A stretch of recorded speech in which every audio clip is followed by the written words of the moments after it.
Hi guys, Miss Tacker here. I'm going to read chapter 10 of 8 class pets plus 1 squirrel divided by 1 dog equals chaos. Chapter 10, Cuddles, the principal's dog.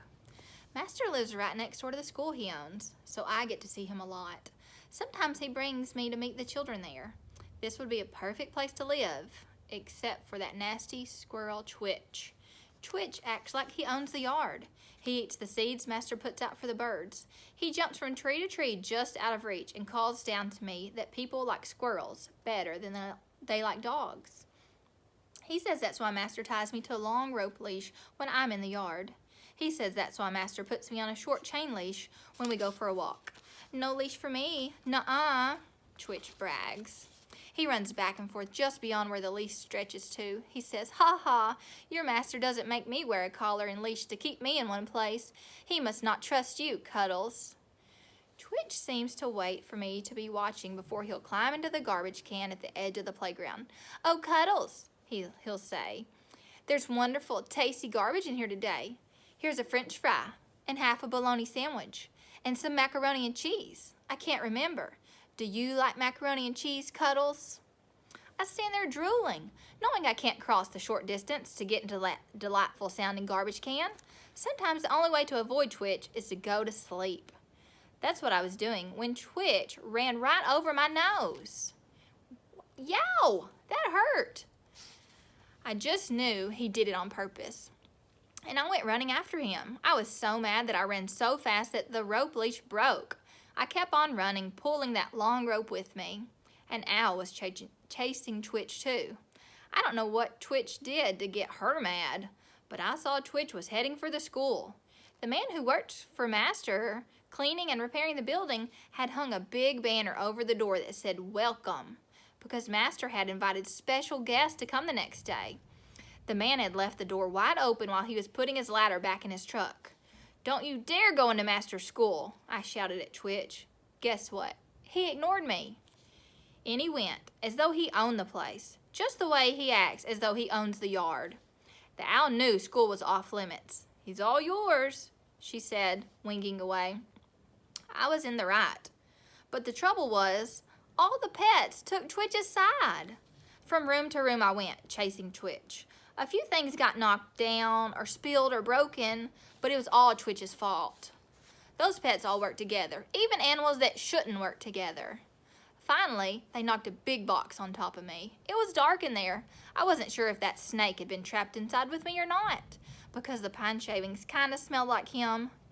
He didn't look like the kind of snake who bites, but you can't trust snakes. I hunkered down and sat quiet. I could hear the pets laughing out in the hall and having a good time together. It was like a party. The squirrel was telling jokes, mostly to do with me. And the hamster and the parrot were telling everyone about how their names came from books, and they were all acting like that was a big deal. And the rabbit was saying they needed to get out and get together more often, and they had to figure out a way for Squirrel to join them too. And she asked the rat if he could open all the cages again the next day. And the rat said yes, in between carrying on about something or other to do with Cinderella. And the turtle said they could all work on an art project together. And the geckos were saying they knew how to make a working volcano. And did anyone want to see? Even the fish were saying something. I don't know what. It was too bubbly for me to understand.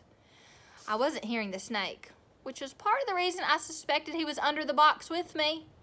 But I had just decided I needed to get out from under there, snake or no snake, when suddenly there were sirens and people came rushing in shouting, "This is the police." I heard the pets scatter, then someone lifted the box off me. No snake, but I saw something worse. The person who had lifted the box was Master. "Cuddles, Cuddles, what have you done?" he asked. "Bad dog, bad dog." I tried to tell him about the squirrel and about what the pets were planning, but Master has trouble understanding more than the simplest things I say. He usually gets, "I'm hungry," and "I want to play," and "I gotta poop or pee," but that's about it. He obviously had no idea what I was saying there in the school.